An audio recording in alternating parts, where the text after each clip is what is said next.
Good evening and welcome to Newsmax Prime. I'm J.D. Hayworth. Of prime interest tonight, trying to stump Trump. Thus far, the Donald has stumped the establishment. And heading into the South Carolina primary, Trump's still on top. Miranda Khan checks the polls and takes the political pulse of the Palmetto State and beyond. JD, Mr. Trump continues to maintain a solid lead in South Carolina based on the latest surveys. And when you turn to the national polls, the Donald more than doubles his closest competitor. First, let's take a look at the latest CNN ORC poll in South Carolina, where, as you can see, Trump comes in at 38%. That's 16 points ahead of Senator Ted Cruz, who comes in at 22%. Standing in third place, you have Marco Rubio with 14%. Right now, Jeb Bush is the only other candidate in the double digits, capturing 10% of the vote. But when you paint the picture with a broader brush, the new national Quinnipiac poll shows even more support for Mr. Trump. Right now, he holds the highest numbers by far, coming in at 39%. That's more than doubles Marco Rubio, who has 19%, and Ted Cruz, who grabs 18%, while the other three remaining candidates trail way behind. For Donald Trump, those numbers show an 8% jump since the last Quinnipiac poll taken February 5th. Cruz lost 4 points, while Marco Rubio's support remains unchanged. To no one's surprise, one person who doesn't support Mr. Trump is President Obama. In a news conference yesterday, the current commander-in-chief was very direct in his criticism of the billionaire businessman. I continue to believe Mr. Trump will not be president. And the reason is because I have a lot of faith in the American people. And I think they recognize that being president is a serious job. And Mr. Obama went on to say being a reality star isn't enough to make him qualified. Mr. Trump was asked about those comments this morning on Fox News, and here's what he had to say.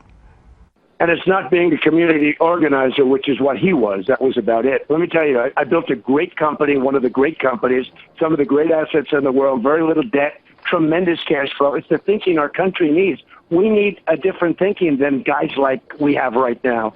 He's going to go down as one of the worst, perhaps the worst president in the history of the United States.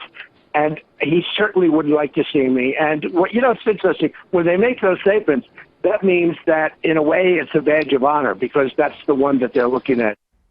Whether it's battling the current commander-in-chief, a previous president, or one of his competitors, there's one thing that seems to be true this election cycle. The more Mr. Trump lashes out, the higher his poll numbers seem to rise. With the South Carolina primary just days away now, we will see if that pattern continues. JD, back to you. Thanks, Miranda. For more on this story, I'm pleased to be joined at the anchor desk by the president of the Club for Growth, David McIntosh. David also served in the United States Congress. In fact, we both got there at the same time. He represented Indiana's 2nd congressional district. Got to talk about these poll numbers, David. You see what's going on. Trump is way out front. Even after his contentious debate performance, how do you account for the Donald still having such a margin? Yeah.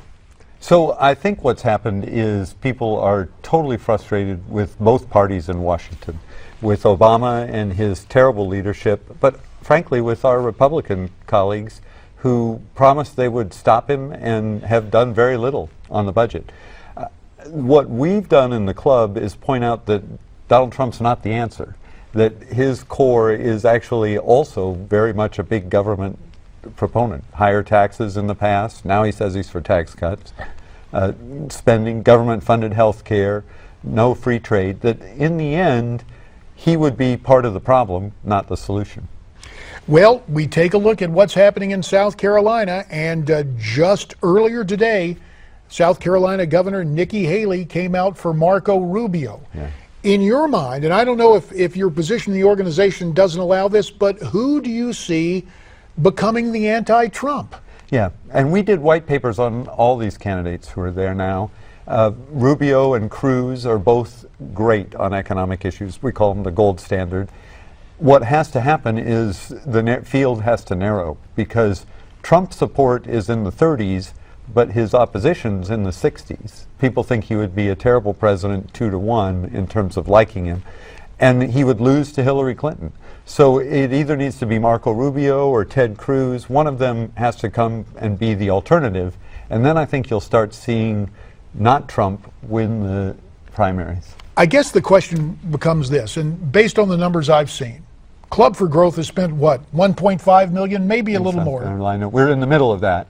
By the way, the poll numbers I see show that it's working. His numbers have in fact been coming down from his high water mark as people learn the truth about him, that all these liberal positions that he's had in the past.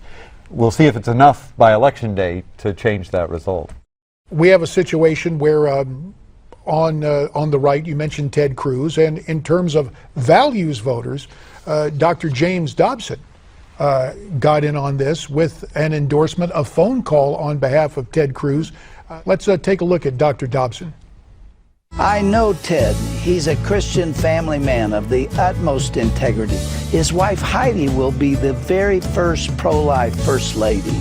With Justice Scalia's death, we need a president who will defend the Constitution and nominate conservatives to the High Court. His name is Ted Cruz. So there's Dr. Dobson, all in for Ted Cruz. What does his endorsement mean in South Carolina? You know, South Carolina has two very strong conservative elements. Everybody's an economic conservative, but you also have a lot of evangelicals in the northern part of the state. I think Dobson will have an effect there. And you've got a lot of military families. They have thought that Trump might be the better commander-in-chief. I think as they saw him in the debate and are starting to realize he's also just a showman and we need a real leader there, they're going to start looking at Cruz and Rubio. Just got to ask you this. You're using the term showman. We hear reality star. But it wasn't just dumb luck that made Donald Trump a billionaire. You're willing to concede that he's got some mind for business, a graduate of the Wharton School. He's not an economic illiterate. No, that's right. And he's willing to get back up and do it again. He went through 4 bankruptcies in various companies and came back. He does use other people's money. I mentioned he was talking about how he's pretty debt-free. You look at his things and they're leveraged to the hilt. Well, let's bring in somebody who might have a different perspective on this, David. Via Skype, let's welcome in from New York City, the former Lieutenant Governor of the great state of New York, Betsy McCaughey. So, Betsy, everybody's still aiming at Donald. As a matter of fact, today, Ted Cruz held an impromptu press conference to respond to the Donald's threat to sue Ted over the Cruz ad claiming Trump is pro-choice. Let's listen to what Ted Cruz said directly to Donald Trump via the TV camera. You have been threatening frivolous lawsuits for your entire adult life. Even in the annals of frivolous lawsuits, this takes the cake. So, Donald, I would encourage you, if you want to file a lawsuit challenging this ad, claiming it is defamation, file the lawsuit. Betsy, what is your take on that? Well, first, let me say I've always respected the Club for Growth, David, and admire your work. But in this case, I believe the American people, including the people of South Carolina, are tired of the elite think tanks, the elite newspapers, dictating to them who they should support, and particularly on these economic issues. You know, free trade is a fine theory, and I've read Adam Smith, and I believe in the invisible hand. But my dad was a factory worker on his entire life, and when factory workers standing on that factory floor are told that their jobs are being moved to Mexico, like the carrier workers were told just a couple of weeks ago, it is really hard to swallow what the Washington, New York elite is saying, which is that we ought to go with free trade. And that is a big reason why Donald Trump is taking off, despite your ads and the editorials coming out of these newspapers. And you know what, people Betsy? Are really scared. You give a heartfelt argument that's resonating with a lot of people. Your response? And my response is, Donald won't change it. He says that, he'll bluster, and the next day he'll change his mind. But I would also point out on free trade, what he would do is put a 40% tariff on everything we buy that comes from China. Well, that means your iPhone is 40% more expensive. Your TV is 40% more expensive. It's the American people who would pay for Donald's rhetoric if he actually did it. Well, let's go to another topic, Betsy, and it's something that really fired people up about Donald, in addition to free trade, and that, of course, is his stance on the border and about illegal immigration. Now, Pope Francis was on the international border, the United States with Mexico today, and the Vatican went out of its way to scold Donald Trump for characterizing the Pope as political. Betsy, first, your take on that, then I want to get David's take. Well, I'm a believer, but I don't like my minister, my clergyman dictating to me about politics. We keep it out of my church, and that's the way it should be. So I'd say with all due respect to the Pope, he shouldn't be weighing in on Donald Trump. Let me say, from my perspective, I like what Nehemiah had to say, build the wall in the Old Testament.